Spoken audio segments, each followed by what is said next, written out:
இப்போ இவங்களோட ஷேர் நீங்க கொடுக்க மாட்டீங்க? நாங்க குடுக்குறோமே, அதுதான் சொல்றேமா. அவ பொய் சொல்றது அத்தனையுமே வந்து நீங்க அந்த ஊர்ல வந்து விசாரிங்க. இவள அடிச்சன்றது, இவ ஷேர் ஏன் கொடுக்கலன்றது, இதெல்லாம் வந்து ஊர்ல நீங்க விசாரிங்க. அதை பத்தி நான் பேச மாட்டேன். அந்த நாள்ல எவ்வளவு வித்துதுன்னா 14 லட்சம் பக்கத்துல விக்குது. இப்போ அந்த இடத்துல 14 லட்சம் விற்கும் போது ஒருத்தருக்கு எவ்வளவு மேடம் வரும்? 4 பேர். எங்க அம்மாவுக்கு ஒரு ஷேரவே இருக்கட்டும், 14 லட்சம் 4ஆ பிரிச்சா எவ்வளவு மேடம் வரும்? கண்ணுக்கு தெரிஞ்சு 1 வயசு குழந்தை கூட இந்த கணக்கு தெரியும். நீ 1.5 லட்ச ரூபா தர வாங்கி போனா நீங்க வாங்கி போவீங்களா மேடம்? அதே கேக்குறேன். 15 வருஷத்துக்கு முன்னா அது வந்து குடிசை மெட்ரோ வாரியம் 14 லட்ச ரூபாய் வருமா? 450 ஸ்கொயர் மீட்டர். நான் இப்பவே 85 லட்ச ரூபாய் வீடு கட்டினா அதை நான் உன் பேர்ல எழுதி வச்சிடறேன். இப்பவே நீங்க இது என்ன இந்த 85 லட்சம் ரூபாய்? நான் வீடு கட்டிக்கிறேன் மேடம், 4 மாடி.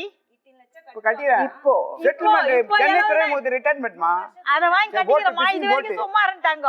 ஆமா, மேல கீழே கட்டி 15 வருஷம் ஆகுதுமா. இது வரைக்கும் சொல்லிட்டாங்க. ஓடியாருவாங்க, பணம் கேட்பாங்க, ஓடிடுவாங்க, ஓடியாருவாங்க, பணம் கேட்பாங்க. நீங்க இவங்கள்ட்ட இருந்தெல்லாம் செட்டில்மெண்ட் வாங்காம ஏன் இவ்வளவு செலவு பண்ணி போட்டீங்க? அம்மா கட்டினாங்கம்மா. அத ஃபர்ஸ்ட் இல்ல முதல்ல ஓகே. இப்போ நீங்க 85 லட்சம் ரூபாய் நான் என்னோட சேஃப்டி தேவை இல்லையா? எப்படி கட்டணும் கேட்காம அந்த இடம் வந்து உங்களுக்கு மட்டும் சொந்தம் இல்ல, உங்க தங்கிட்டாங்கம்மா. சைன் பண்ணி ஒருத்தர் சைன் பண்ணி வாங்கியாச்சு, இன்னொருத்தர் வாங்கல. அதுக்கு நான் ஒண்ணும் பண்ண முடியாது. இல்ல அப்படி இவங்கதாம்மா கட்ட சொன்னாங்க. இருங்க நான் சொல்றேன் கேளுங்க. ஒரே நிமிஷம்.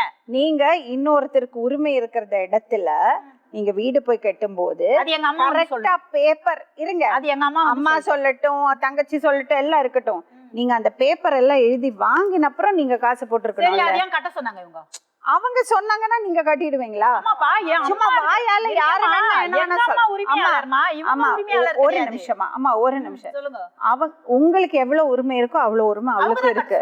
அவங்க வாயால சொல்றது அவங்க கிடையாதுமா. எங்கிட்ட பணத்தை வாங்கி இவங்க தான் கட்டுறாங்க. அம்மா ஒரு நிமிஷம் சொல்லுங்க. நீங்க எக்ஸைட் ஆகி கத்தாதீங்க.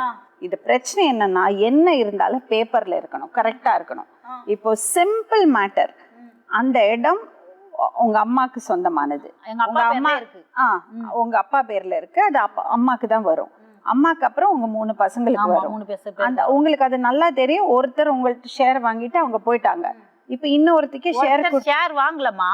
ஒருத்தர் ஷேர் ஃபர்ஸ்ட்ல வாங்கல, 3 பேர் கட்டுறேன்னு சொல்லிட்டு அம்மா வாங்கி கட்டுறாங்க. ஆமாமா, ஏதோ அதுக்கப்புறம் நீங்க காசு கொடுத்தீங்க சொன்னீங்கல்ல. இல்லம்மா, 3 பேர் தங்கச்சி எழுதி சொல்றேன். கட்டிட்டா பிறகுமா, அதெல்லாம் கட்டி முடிச்சிட்டா பிறகுமா, முதல்ல என்ன பண்றாங்க இவங்க தான் கோல்த்துக்காரங்க பாக்குறாங்க. ஓகேமா, அது அவங்க கட்டுறாங்களோ நீங்க கட்டுறாங்களோ ஏதோ ஒண்ணு. அது முறைதானமா. 3 பொண்ணுக்கு பொறுமையா இருக்குதுன்னா, ஒருத்தர் 3 பொண்ணுக்கு பொறுமையா இருக்குதுன்னா 3 பேர் கட்டிக்கணும்னா கட்டிக்குவாங்க. சரியாமா, அது கட்டல, அவங்க கட்டல. நான் கொடுத்துட்டேன், என்னோட ஷேர் கட்டுங்கன்னு கொடுத்துட்டேன். இவங்க கொடுக்கலாம், அதுக்கு ஏன் தப்பு கொடுக்கல. ஆனா அந்த இடம் 3 பேருக்கு சொந்தம். நீங்க சொல்றது பில்டிங் மட்டும்.